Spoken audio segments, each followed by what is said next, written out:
ఇక్కడే ఎక్కడైనా కానీ దేవుని మాట చెప్పినప్పుడు అది వ్యర్థమై పోదు. ఆకాశం ఆలకించు, భూమి చెవియొగ్గు అని చెప్పారు. చెప్పే ప్రతి ఒక్కటి కూడా దేవుడు ఆ మాటలో దేవుని మాట వ్యర్థమయ్యే పోదు.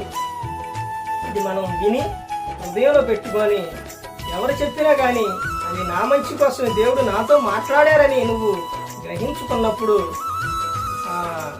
జీవితం బాగుంటుంది. ఒకరోజు సేవకుడు చెప్పినప్పుడు నేను అలాగే విన్నాను, ఈ రోజున దేవుడు ఈ విధంగా నిలబెట్టాడు. అంటే దేవుడు మనతో సేవకుని ద్వారా, వాక్యం ద్వారా, పరిస్థితుల ద్వారా మనతో మాట్లాడతారు.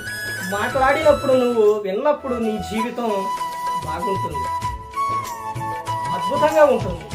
అందుకని ప్రతి ఒక్కరు గమనించుకోవాలి. ఏ ఒక్కరు కూడా నశించి నరకానికి వెళ్ళిపోకూడదని యేసుక్రీస్తు ప్రభువు ఈ లోకానికి వచ్చి మనందరి కోసం సిలువలో తన ప్రాణాన్ని పెట్టి ఉన్నారు.